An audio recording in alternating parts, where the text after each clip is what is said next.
Shortly we'll be starting our press conference. बहुत जल्दी हम अपनी एक महत्वपूर्ण प्रेस वार्ता शुरू कर रहे हैं जिसमें leader of opposition Shri Rahul Gandhi, NCP से श्रीमती सुप्रिया सुले जी और शिवसेना से श्री संजय राउत। मैं ज़्यादा समय नहीं वेस्ट करते हुए श्री राहुल गांधी से आग्रह करूंगा कि वो प्रेस वार्ता को शुरू करें। I need my paperwork.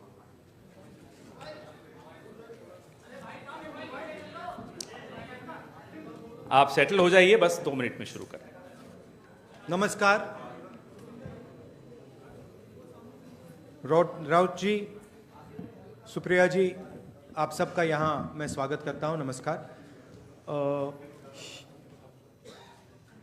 We represent on this table the entire opposition that fought the last election in Maharashtra.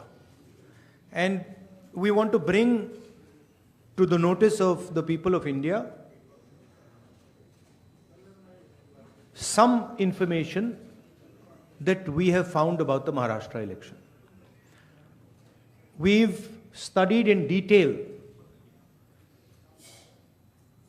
the voter lists, the voting patterns, and we've had a team who is working on this now for some time. And there are many irregularities that we have found. I want to place on the table a few things that I think it is important for the country, especially the young people who defend democracy, believe in democracy, to see and understand. So I'd like to start, well, that's Ambedkar ji, who helped build the constitution of our country, and he says the electoral roll is a most fundamental thing in a democracy. It was of the utmost importance that elections should be freed from any kind of interference. The election machinery should be outside the control of the executive government. Now, this is really the question here. I'd like to give a little bit of a background. Election commissioners were chosen by a committee which included the Chief Justice, Leader of Opposition, Prime Minister. That was changed. It was changed by the government, by the Prime Minister.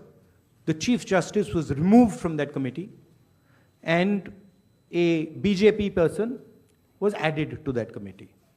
That's the first step. Second step, immediately before the Lok Sabha elections, election commissioner was removed. 2 new election commissioners were put in place. But this press conference is specifically about Maharashtra, and I'd like to give you some details about what we have found about the Maharashtra elections. And these are, of course, some questions to the Election Commission. Question number 1.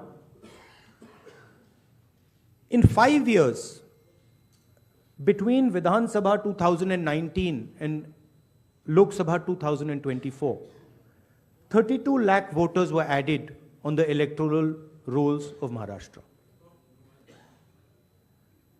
However, in a period of 5 months, between Lok Sabha 2024, which these parties won, and Vidhan Sabha 2024, 39 lakh new voters were added in Maharashtra. Now the question is, why are more voters being added in 5 months after the Lok Sabha election than are being added in 5 years prior? Who are these 39 lakh people? To give an idea of what happened here, that is the equivalent of an Indian state. The state of Himachal Pradesh has an equivalent number of voters. That the voting population of Himachal Pradesh was added to the voting list of Maharashtra after Lok Sabha elections. Second point, very interesting point. Why were there more registered voters in Maharashtra than the entire voting population of Maharashtra. According to the government, the population of Maharashtra is 9.54 crores. According to the Election Commission, there are more voters in Maharashtra than there are people in Maharashtra. Now, this is an obvious anomaly, right? Somehow, voters have suddenly been created in Maharashtra. The government itself is saying our population is 9.54 crores. And the Election Commission has more voters than people in Maharashtra. It's the second question. And the third question, which is an example of many, many places, one of many, many places which we have found. The thing to understand is the number of voters who voted for these three parties has not reduced between Lok Sabha and Vidhan Sabha. We have got the same amount of votes. And here is an example. So the Congress vote in Lok Sabha 2024 is 1.36 lakh votes. In Vidhan Sabha, we get 1.34 lakhs, very close. 35,000 new voters are added. And BJP in Lok Sabha gets 1.9 lakh votes. And then in Vidhan Sabha, they get 1.75 lakh votes. And most of those voters that provided the BJP with their victory come from those 35,000 new voters who have been added. And this is not the case in only one constituency. It is the case in multiple constituencies. It is the case in Shiv Sena constituencies, Congress constituencies, NCP constituencies. Now, these are fundamental questions.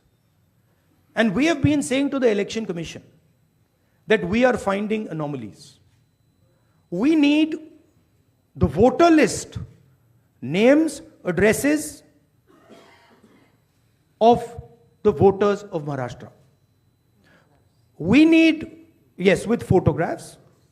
We need the voter list of the Lok Sabha election. We need the voter list of the Vidhan Sabha election. Because we want to understand exactly who these new additional voters are. There is another factor in this, which we have also found, which we want to understand. There are many, many, many voters that have been deleted. Voters who are in one booth who have been transferred to another booth. Most of these voters come from Dalit communities, tribal communities, minority communities, right? So we want to understand this. And we have made repeated requests to the Election Commission. They have not answered us. The leader of the opposition has said this in Parliament House. The Election Commission has not responded. Now, the only reason they would not respond is that there is something wrong with what they have done. I am not making any accusations. I am presenting data here clearly.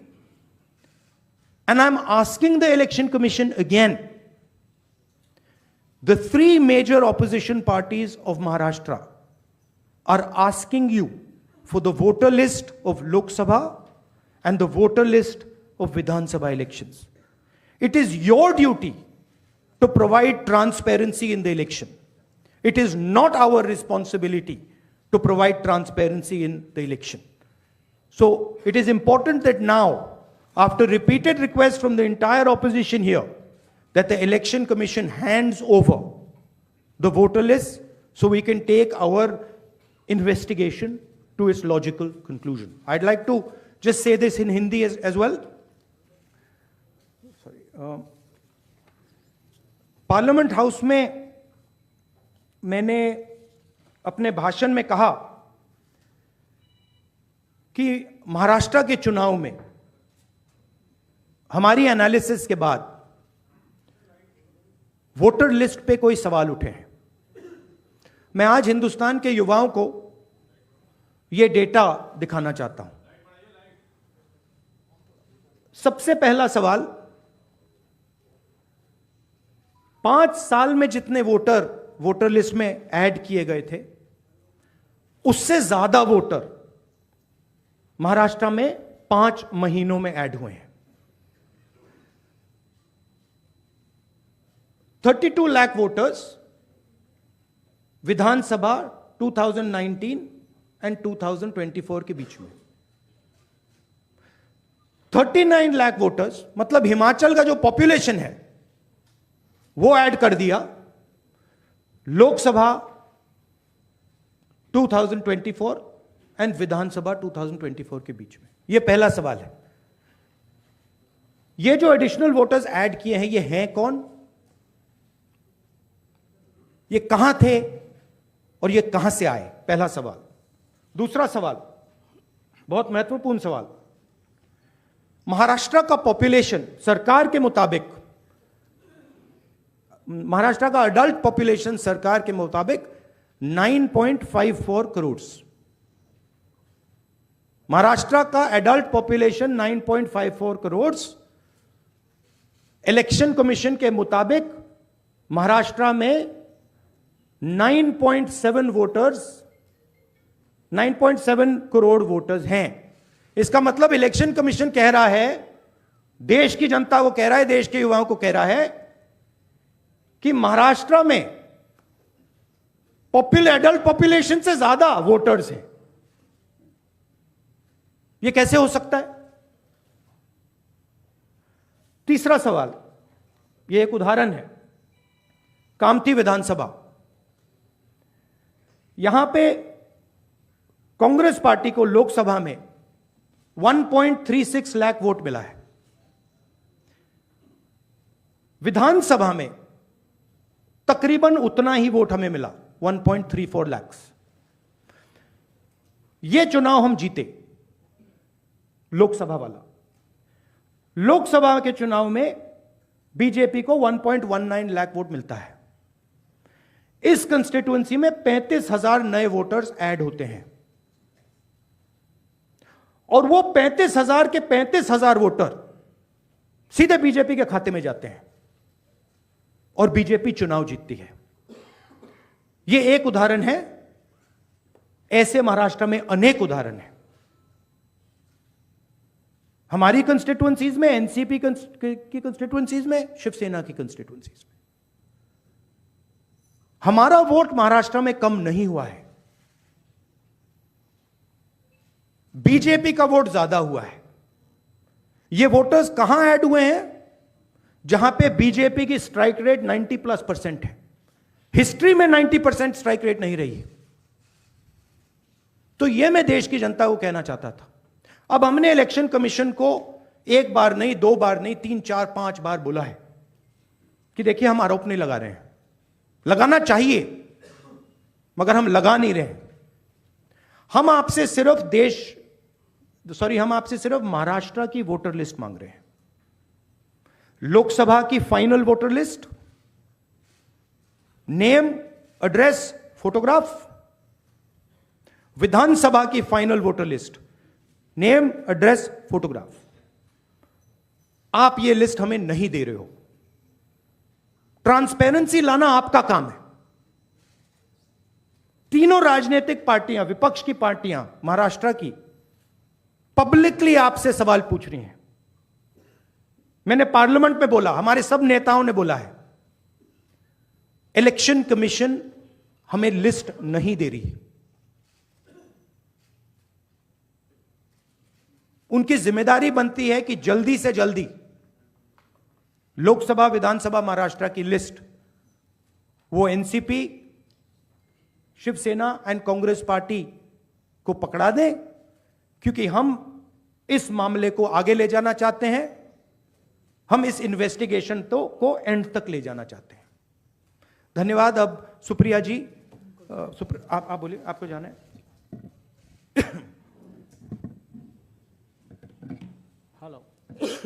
Hello,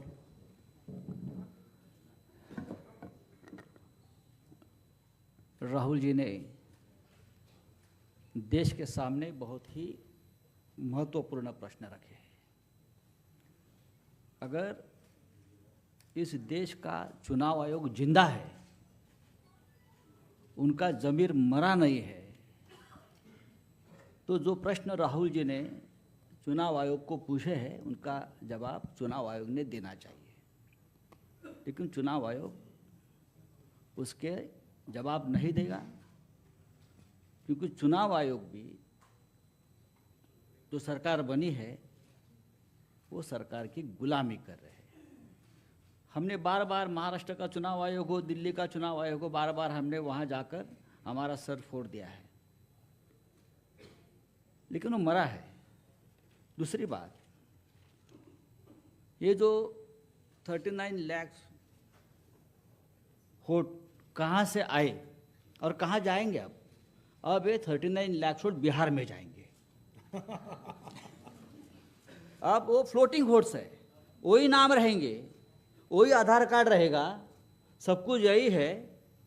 वो voters घूमते रहते हैं, थोड़े दिल्ली में आए हैं, Maharashtra pattern वहाँ भी हमने देखा, कल हम दिन भर थे, 2 दिन यहाँ। अब ये 39 लाख वोट जाएंगे बिहार में, फिर बिहार से जाएंगे यूपी में। ये एक नया पैटर्न यहाँ बन गया है, और यही पैटर्न से ये लोग चुनाव लड़ते भी हैं और जीतते भी हैं। इसलिए आज जो सवाल हमने राहुल जी के नेतृत्व में खड़े किया है, देश के लिए बहुत गंभीर है।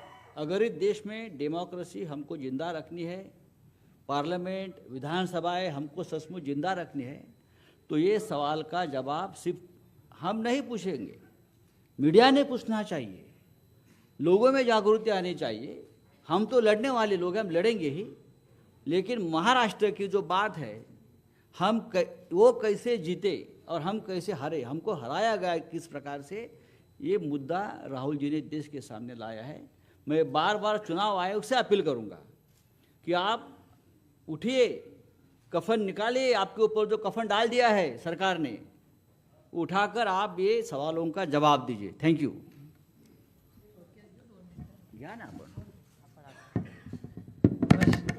नमस्कार, मैं बड़ी संक्षेप से 2-3 अलग मुद्दे कहना चाहती हूँ। राहुल जी और संजय जी ने कहा, उसके बाद 2 चीज़ें मायने रखती है। एक तो मेरे जो सांसद में धैर्यशील मोहिते जी जो यहाँ आए हुए हैं, वो माड़ा विधान लोकसभा से चुन के आए। उनके ही सोलापुर ज़िले में उत्तम जानकर जी इस बार हमारे विधायक बन के आए। उत्तम जानकर जी सोलापुर डिस्ट्रिक्ट से चुन के आए। उनका कहना है कि उनको वोटिंग जो हुआ है मरकटवाड़ी, आप सब ने बहुत उस पर टीवी पे भी कवरेज दिया था, उसमें उनका मानना है कि वो चुन के आए हैं, लेकिन उनको जो वोट पड़ने चाहिए वो नहीं मिले हैं। तो वो फिर से जीते हैं, फिर भी री इलेक्शन चाहते हैं और कह रहे हैं कि बैलेट पे लिया जाए। उन्होंने उनके गांव में, उन्हें पूरे निर्वाचन क्षेत्र में सब मान भी गए, लेकिन वहाँ पुलिस भेजी गई और पूरा प्रोसीजर रुकवाया गया। तो वो इतना हमारी सब मांग है वहाँ की, उत्तम जानकर जी और धैर्यशील मोहिते जी उनके एरिया में, कि बैलेट पे फिर से वोटिंग लाया जाए, मशीनें बंद की जाए। कि बहुत सारी ऐसी चीज़ें हैं, जब राज ठाकरे जी भी बोले हैं कि उनका जो एक कैंडिडेट था उसको खुद का भी वोट नहीं मिला है, ऐसा हो चुका है। ये सब डेटा आपके सबके सामने है। और दूसरी बड़ी बात, मैं इलेक्शन कमीशन वैसे तो बड़ी महत्वपूर्ण जगह है, लेकिन मैं बड़ी विनम्रता से कहना चाहती हूँ, हम और सेना बहुत वहाँ लड़े हैं। जिस तरह से हमारी पार्टी तोड़ी गई, जिस तरह से हमारे विधायक, हमारे एमपी, सांसद तोड़ा गया, पार्टी तोड़ी गई, हमारी लड़ाई आज भी शिवसेना की और एनसीपी की आज भी सुप्रीम कोर्ट में चल रही है। लेकिन और एक छोटी चीज़ उन्होंने की कि हमें जो सिंबल दिया गया और दूसरा सिंबल तुतारी वाजवणारा माणूस और तुतारी मराठी में, वो एक ही शब्द तुतारी तुतारी उन्होंने किया। और इसी सरकार के एक बड़े मंत्री है आज सरकार में, उन्होंने कहा था, जो आप सब ने मराठी चैनल्स ने दिखाया था, कि सातारा की सीट एनसीपी हार गई क्योंकि ये ट्रम्पेट और तुतारी थी, नहीं तो बीजेपी का वो सांसद हार जाता। ये सिर्फ मैं नहीं कह रही हूँ, इस सरकार के एक बड़े नेता कह रहे, जो मराठी चैनलों ने दिखाया, आज सरकार में है महाराष्ट्र में। और हम सब ने जब विधानसभा में मांग की कि आप तुतारी हटा दीजिए, बड़ा कन्फ्यूजन हो रहा है, हमारी 11 सीटें ऐसी है, इस कन्फ्यूजन में हम हार गए। तो हमारी विनती थी कि आप ये तुतारी हटाइए, तो बोले तुतारी हम ये सिंबल नहीं, हमने डेटा दिखाया कि कन्फ्यूजन हो रहा है ये सिंबल के कन्फ्यूजन में, फिर उन्होंने ट्रम्पेट नाम बदल लिया, लेकिन तुतारी वो रखी वैसी। क्योंकि जब बाहर वो जाता था वो देख रहा था तुतारी वाजोला नमारुस तुतारी, हम उस तरह उसी कारण हम सातारा की सीट हारे, और ये भी सत्ता पक्ष मान रहा है, रिकॉर्ड पे उन्होंने कहा है। तो ये कैसे चलेगा? ये वोटर्स लिस्ट है, ये मल्टी फैक्टर अटैक है, ये सिंबल का इशू है, फिर पार्टियां तोड़ने का इशू है, ये वोटर्स लिस्ट का इशू है, और कभी कभी मशीन, लोग नाराज़ होते हैं जब हम मशीन के बारे में कहते हैं, लेकिन बहुत सारे ऐसे लोग हम सबको मिलने आते हैं। तो ये मल्टी प्रोंग अटैक हो रहा है, और अगर एक सशक्त लोकतंत्र रखना हो तो फेयर इलेक्शन तो होना ही है। हारने का कोई दुख नहीं है, जीते हारे जनता तय करती है। हम तो जीत के आए दोनों, धैर्यशील जी आए, बट बड़ी विनम्रता से हम कहना चाहते हैं कि इलेक्शन कमीशन ये फेयर होना चाहिए, इतनी हमारी मांग है। और जो हमें जो वोटर्स लिस्ट फोटो सब मांग रहे बस हमें दे दे, बाकी हम लोग क्या मांग रहे हैं? एक सशक्त लोकतंत्र में इलेक्शन कमीशन का रोल बहुत जिम्मेदारी का होता है। जिस संविधान के बारे में हम लड़ रहे हैं, राहुल जी बड़ी ताकत से उसके लिए लड़ रहे हैं, आप देख रहे हैं पार्लियामेंट में क्या हो रहा है। तो वो संविधान बचाना हो, देश बचाना हो, एक सशक्त लोकतंत्र के लिए महात्मा गांधी ने इतना बड़ा योगदान दिया, जवाहरलाल नेहरू ने देश को इतनी दिशा दी, इन सब के मान सम्मान, उनका जो उन्होंने मेहनत करके हम सबको ये हक दिया है, वो पूरा फेयर होना ही चाहिए। और हमारी लड़ाई नहीं है, हम सिर्फ पारदर्शकता चाहते, बाकी हमारी कुछ मांग नहीं। धन्यवाद सुप्रिया जी। अब मैं, क्योंकि तीनों को जाना है तो कम सवाल लेंगे। एएनआई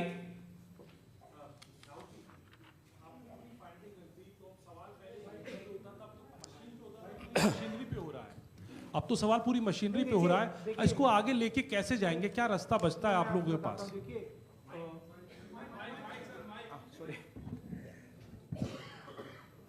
देखिए, दो चीजों के बीच में हमें फर्क क्लैरिटी से रखना है। एक है स्पेक्यूलेशन। स्पेक्यूलेशन कोई कह सकता है कि भैया मशीन में कोई प्रॉब्लम है, कोई दूसरी बातें कह सकती है, और दूसरा है फैक्ट। मैंने यहां स्पेक्यूलेशन नहीं रखा है, मैंने यहां फैक्ट रखा है। फैक्ट नंबर 1, हिमाचल जितने वोटर्स ऐड हुए हैं, कंस्टिट्युएंसीज में जहां ऐड हुए हैं वहां हमारा वोट एक है, बीजेपी का वोट बड़ा है। ऐड बीजेपी के कंस्टिट्युएंसीज में बीजेपी को जहां बीजेपी जीती है वहां ऐड हुए हैं। और फाइनल फैक्ट, महाराष्ट्र से पॉपुलेशन से ज्यादा इलेक्शन कमीशन कह रहा है कि वोटर्स है। These are not speculations, these are facts, and this is not our data, this is Election Commission data, these are Election Commission numbers. अब हम कह रहे हैं कि अनोमली तो फैक्चुअल अनोमली है, और अगर आप चाहेंगे मैं आपको लिस्ट दे दूंगा और कंस्टिट्युएंसीज जहां ये हो रहा है, जहां क्लियरली वोट ऐड हुए, हमारे अलायंस की वही वोट है, एडिशनल वोट से बीजेपी जीत रही है। 90+ strike rate. What is the exact strike rate? 90% strike rate. Okay, these are facts. Now Election Commission is the final authority. We are asking them. You are not going to be able to explain to us how there are more voters in Maharashtra than the population of Maharashtra. You cannot explain it. So what you need to do is you need to give us now the voter lists so we can explain it. And I'm sure if they give us the voter list, we will have another press conference here where the answers to these questions will be available to you. And so that is why we are asking the Election Commission again and again. Our party has asked, their party has asked, multiple people have asked, informally we have asked, formally we have asked. Every time the election commission says to us, ha, nothing happens. And my concern is the strategy is to delay and destroy. Right? So the answer is election commission needs to give us this data. We are the opposition. And they need to give us this data as soon as possible. Next step, frankly, what can it be? The next step is we go to the judicial system. Right? Also, we don't actually understand the main issue here. This is actually a small piece of the puzzle. The big piece of the puzzle is voter deletion. We don't know how many voters have been deleted where. We know how many have been added, but we don't know how many have been deleted. We suspect the number of deleted voters is bigger than the number of added voters. We suspect. So, sir PTI, mic दीजिए. अरे, give the mic. So you are saying that despite raising this with the EC time and again, they are not responding. So do you think that also another way would be to go to the people and start a people's movement, or also could you approach the president about this? I mean, I just mentioned, I think the next step of this is going to be go to the judiciary. But look, it's surprising to me that the election commission is not ready to give us the voter list. It should be surprising to you, right? There should be no reason for them not to give us the voter list. To me, the only reason possible for them not immediately giving us the voter lists of both these elections is that there's something wrong, and they know it, right? Sanjay Mishra. Rahul ji, आपने और संजय जी ने कहा कि voter list election commission दे नहीं रहा है, और जिस तरह का उनका रवैया है शायद आपको मिले भी नहीं. क्या आप लोगों के पास जो लोकसभा चुनाव के दौरान वोटर लिस्ट मिली थी पार्टियों को, और विधानसभा चुनाव के दौरान जो पार्टियों को लिस्ट मिली थी, उस लिस्ट के आधार पर कहीं कोई कंक्लूजन पर आप हमें सेंट्रलाइज्ड लिस्ट नहीं मिलती है, हमें बिल्कुल डिसेंट्रलाइज्ड लिस्ट मिलती है. तो हमें सेंट्रलाइज्ड एक लिस्ट चाहिए और हमें फाइनल लिस्ट चाहिए जिस लिस्ट पे वोटिंग हुई है लोकसभा और विधानसभा की. बड़ा सिंपल सा है, 15 सेकंड में भी ये इलेक्शन कमीशन हमें ये दे सकती है, बट नहीं दे रही है. मौसमी.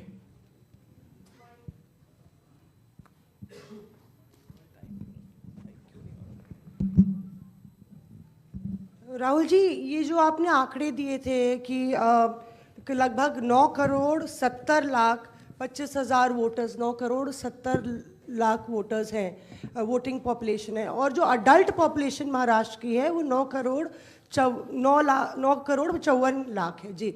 तो ये जो सेंसस क्योंकि 2011 में हुआ है, क्या हम लोग को इसकी सोर्स पता चल सकता, और क्या वो प्रोजेक्टेड पॉपुलेशन है 5 साल की अंदाजन निकाली गई है? That is the Union Ministry of Health and Family Welfare data. Right? So that is normally क्या होता है, जितने वोटर्स होते हैं उतने वोट ऑलमोस्ट कभी नहीं करते हैं. नॉर्मली अगर आप किसी स्टेट में देखें तो 85%, 87% कर जाते हैं ऑफ टोटल वोटर्स. यहां पे आई थिंक 102% कर गए. नहीं, हाउ मच, कितना है ये? 102% कर गए हैं.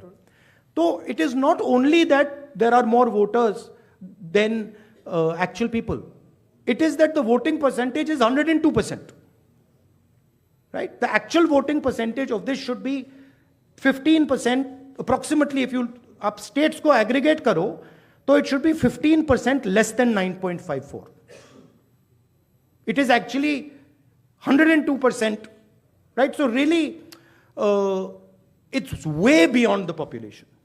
जी, और दूसरी जिक्र आपने किया था कि CEC का सिलेक्शन जो हो रहा है. I think one question is enough. Let's not. नहीं. One last question, जैनेंद्र जी. राहुल जी, आप चुनाव के बाद वोटर लिस्ट मांग रहे हैं, लेकिन जैसे जो मुख्य चुनाव आयुक्त हैं, उन्होंने भी जो पिछली प्रेस कॉन्फ्रेंस में कहा था कि ये तो हर साल जो मान्यता प्राप्त दल हैं उनको वोटर लिस्ट दी जाती है। चुनाव से पहले, ठीक पहले जो फाइनल रोल होता है वो भी उम्मीदवारों को और पार्टियों को दिया जाता है। तो अगर दी जाती हैं तो फिर हमें दे क्यों नहीं रहे?